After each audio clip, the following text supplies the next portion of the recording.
मेरे साथ मौजूद हैं आज बहुत अरसे के बाद आगा हकीम गफ्फार साहब, अब्दुल गफ्फार साहब। अस्सलाम वालेकुम आगा साहब, शो में आपको खुशामदीद कहती हूँ। उनके साथ जनाब विराजमान हैं डॉक्टर बिलाल जमील जो कि नेफ्रोलॉजिस्ट हैं, टब्बा किडनी सेंटर से हैं। साथ में हमारे साथ मौजूद है डॉक्टर नदीम नईम जो कि एंडोक्रिनोलॉजिस्ट हैं। हमारे साथ मौजूद हैं डॉक्टर सुमेरा जबीन जो कि डायबिटोलॉजिस्ट है, और साथ में मौजूद हैं डॉक्टर बिल्किस।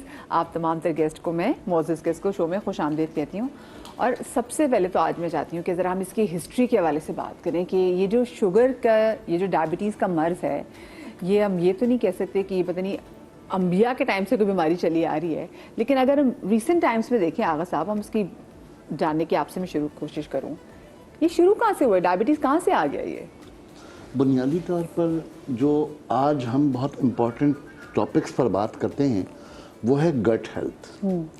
गट हेल्थ को तमाम चीज़ें खाने के ज़रिए जो हम पहुंचाते हैं वो सही तौर पर हज़म हो जाएं तो सब कुछ ठीक है।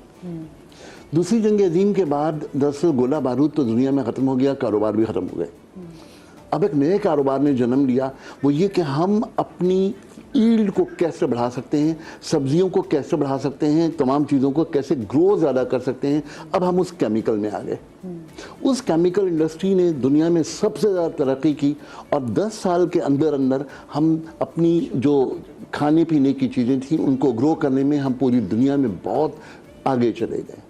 उन केमिकल से पहला नुकसान जो इंसान की ज़िंदगी को हुआ कि वो ओरिजिनल ऑर्गेनिक चीज़ों से महरूम होता चला गया। उसके बाद फिर सेकंड वन ये आया कि ज़ाहिर है कि उसके फ़ौरन बाद जिस इंडस्ट्री को सबसे ज़्यादा तरक्की करनी थी वो फिर मेडिसिन इंडस्ट्री थी। तो वही तारीख़ है हमारी। अब हम जहाँ पर हैं वहाँ पर हमको खाने के लिए ऑर्गेनिक चीज़ें ढूंढनी पड़ती हैं, नहीं मिलती। आज से 50 साल पहले ऐसा नहीं था। अब हमारे पास स्ट्रेस लेवल बहुत ज़्यादा है, हमारे पास एक्सरसाइज का रिवाज नहीं है। हमें पंखा भी बंद करना हो तो हमारे पास रिमोट है, टीवी बंद करना हो तो रिमोट है, हम उठकर बंद करने के कायल ही नहीं है। ये जो लाइफस्टाइल की तब्दीली है, और सबसे बड़ी बात ये कि हमारे यहाँ एक चीज़ बड़ी कॉमन हो गई है, वो है दोपहर का खाना छोड़ दो। मैं शायद इससे पहले भी एक मतलब दरख्वास्त कर चुका हूँ कि दोपहर का खाना छोड़ना या बहुत ज़्यादा वक्फे के बाद खाना खाना डायबिटीज़ की बुनियाद है और पित्ते में पथरी की बुनियाद है। इन तमाम चीज़ों को अगर हम एनालाइज करेंगे तो एक एक चीज़ आपको निकलती आएगी। और जहाँ तक ताल्लुक़ है इस बात का कि डायबिटीज़ होती क्यों है, डायबिटीज़ 3 वजहों से हो सकती है। हमारी गट हेल्थ ख़राब हो, गट हेल्थ से मुराद मेरी गट हेल्थ की मैं बात करता हूँ तो ऑटोमेटिकली उसके अंदर पेंक्रियास आ जाएगा, पेंक्रियास का अल्फ़ा और बीटा दोनों सेल्स आ जाएंगे। इसलिए कि जब सुन्नत रसूल सल्लल्लाहु अलैहि वसल्लम ये है कि खाना खाने के बाद मीठा चखो, ज़बान को मीठे का एहसास दो, इसलिए कि ये एहसास आपके मैसेज को कन्वे करेगा पेंक्रियास में, ताकि अल्फा सेल्स हमारे एंजाइम्स को बनाएं और बीटा सेल्स इंसुलिन को बनाएं। जब ये कंप्लीट हमारी तमाम चीज़ें हो जाएंगी तो सब कुछ ठीक है। दोपहर खाने के बारे में मैं हमेशा कहता हूँ, मेरे कुरान ने हुक्म दिया है कि 30 दिन गिनती के पूरे करो, दोपहर का खाना छोड़ दो। बाकी दिनों में खाना खाने की, दोपहर के खाना खाने की रग़बत दिलाने के लिए नबी करीम सल्लल्लाहु अलैहि वसल्लम ने फरमाया कि दोपहर खाना खाने के बाद थोड़ी देर सोना कैलूला है, और ये कैलूला मेरी सुन्नत है। अब आप तो इंटरमिटेंट फास्टिंग के मारे हैं। इंटरमिटेंट फास्टिंग के बारे में मैं हमेशा कहता हूँ कि मुझसे लिख के ले लीजिए कि वो लोग जो इंटरमिटेंट फास्टिंग कर रहे हैं वो डायबिटीज़ में और पित्ते की पथरी में ज़रूर मुब्तला होंगे, इसलिए कि जो नेचर है वो नेचर 6 घंटे के बाद एंजाइम की प्रोडक्शन का है। हम नेचर से लड़कर कभी भी बेहतर नहीं हो सकते। कि कुछ दिनों की कहानी है, फिर थोड़े दिनों बाद जो है ना, जिस तरह बहुत सारी चीज़ें मतरूक हो गई, ये भी मतरूक हो जाएगी। मैं डॉक्टर साहब आप बताएं, मेडिकल साइंस क्या बैकग्राउंड बताती है डायबिटीज़ के?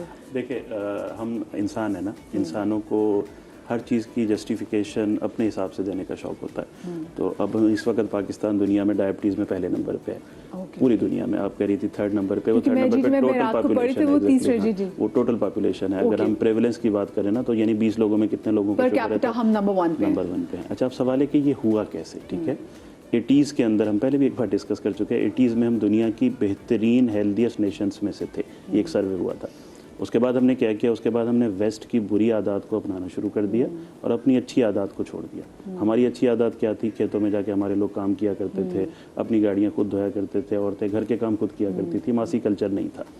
अच्छा, हमने क्या किया, हमने वेस्ट के कल्चर को तो अपना लिया, वेस्ट के अच्छे कल्चर को नहीं अपनाया। वहाँ अभी भी मासी कल्चर नहीं है। मेरा भाई आयरलैंड में होता है तो वो जो है ना भाभी बेचारी परेशान होती है कि जी मासी तो है ही नहीं। तो हमने यहाँ की बुरी आदत को रखा और उनकी अच्छी आदत जो थी यहाँ की उसको छोड़ दिया। हम ना काम करते हैं, ना एक्सरसाइज करते हैं। डॉक्टर साहब वेस्ट की बात करें, हम दुबई भी चले जाए तो वहाँ पे भी इतना वो नहीं है, अनलेस आप बहुत ही आपकी लेविश लाइफस्टाइल ना हो तो वहाँ पे लोग खुद काम कर रहे हैं। अच्छा, और उनके बुरे खाने, अब बुरे खाने हमने अपना लिया। अब हमारे पास सारे burger culture, fried chicken culture और फास्ट फूड, पिज्जा, यानी जो बुरी चीजें थी ना, हमने उनकी बुरी चीजों को अडॉप्ट किया, अपनी अच्छी चीजों को छोड़ा। तो हम ना वो डबल इंसर्ट के साथ देखे, जो पिज्जा में जो बनता है वो तो बड़ा थिन क्रस्ट होता है, जो आपने इटली का खाया।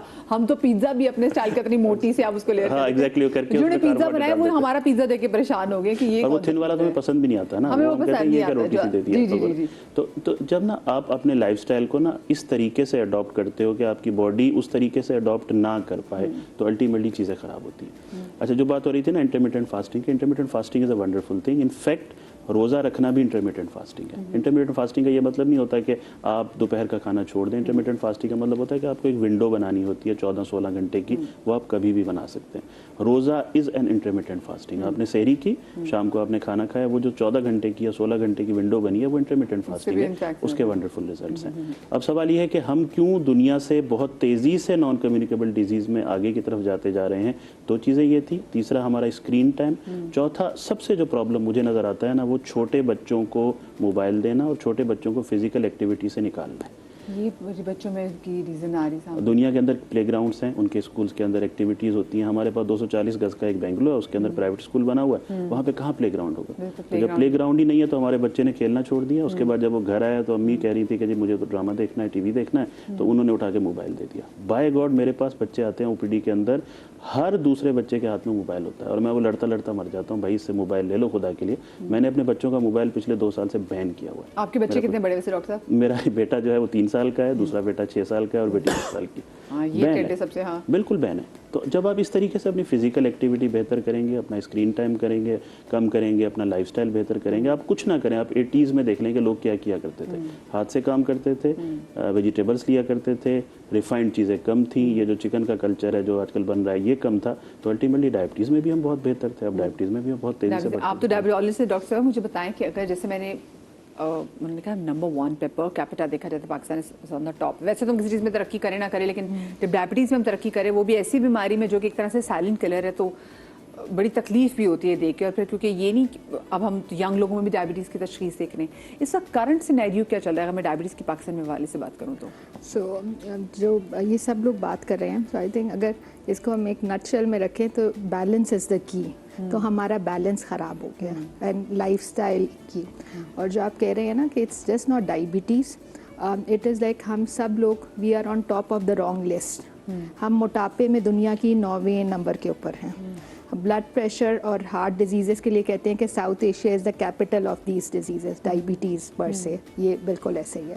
सो डायबिटीज़ बाय डिफ़ॉल्ट ये हमारे लाइफस्टाइल्स भी हैं और इसमें एक बहुत ज़रूरी बात हमारे जीन्स हैं। So by default south Asian genes are more susceptible या at risk of developing diabetes जब हम वो उन रिस्क फैक्टर से एक्सपोज होते हैं। क्या है हमारे से जीन्स में, ये तो बताएं। सो ये एक बड़ा ना एक लंबा प्रोसेस है, इट माइट बी कॉम्प्लिकेटेड। कहते हैं थ्रिफ्टी फिनोमेना। तो ये फिनोमेना ये है कि बहुत गुर्बत थी इस खित्ते के अंदर, तो इस खित्ते में इतनी गुर्बत थी कि ऑटोमेटिकली वो जीन्स ऊपर आ गए जो फैट कंजम्पशन करते थे।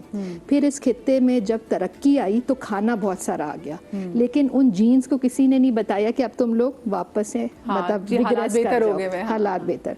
तो जब आपके वो जीन्स भी आपकी बॉडी में जो ऑटोमेटिकली फैट को रिटेन करते हैं और अब आपके पास खाने की भी बेतहाशा चॉइस आ गई, तो हम ऑटोमेटिकली जब खाना खाते हैं तो हमारा फैट ज़्यादा कंज्यूम होता है, वो हो जाता है compare to the west population. इसीलिए एक वर्ड है विजरल एडिपोसिटी, यानी चर्बी जो हमारे ऑर्गन्स के ऊपर है। तो साउथ एशियंस की by default fat content is more compare to white people.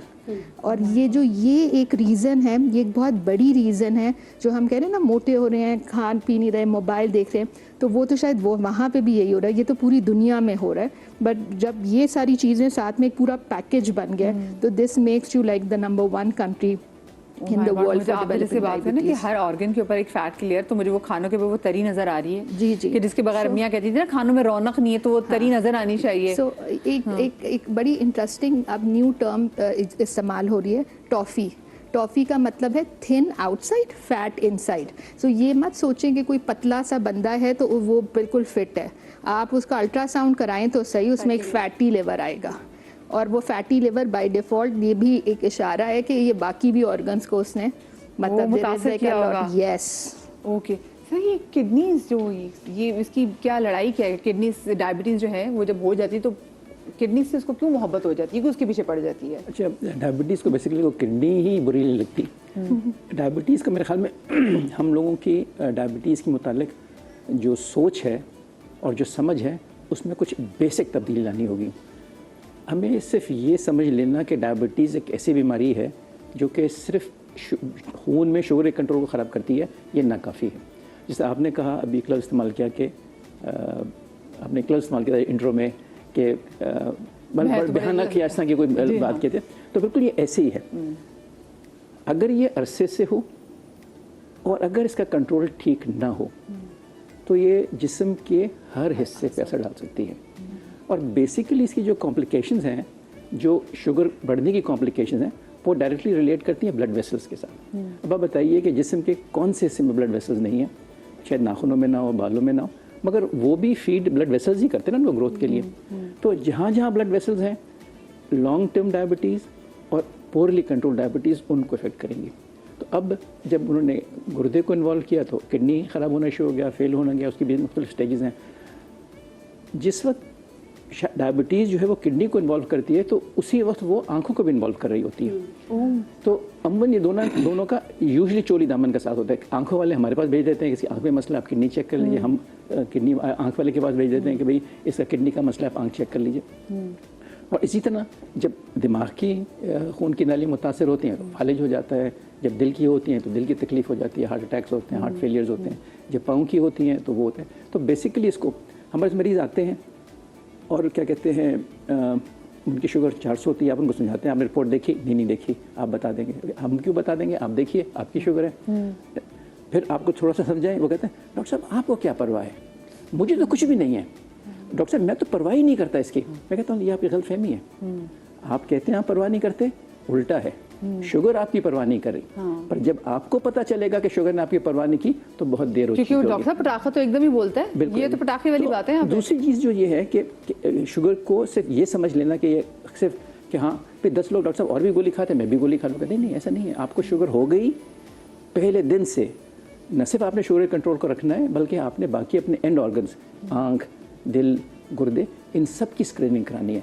और अगर वो 100% ठीक निकलें तब भी उनकी एनुअल स्क्रीनिंग होनी चाहिए। और अगर खुदा न खास्ता उन्हें कोई खराबी हो तब भी, मैं तो कह रहा हूँ ना, हम तो यही जो हमें हमारी सोच में पहले एक चेंज आनी चाहिए कि हम ये सोच लें कि जी एक मखसूस बीमारी है, खा रहे हैं, कभी खा ली कभी नहीं खा ली। तो मैं कहता हूँ ये पिस्ते बादाम खाना तो नहीं, आपने दिल किया खा लिया, आज नहीं किया खाए, ये शुगर की दवाई लाइफस्टाइल में शामिल हो गया। फिर आप कभी सुबह खा रहे हैं कभी शाम खा रहे हैं, आज मिस कर दी, सुबह की मिस कर दी थी, शाम को खा ली।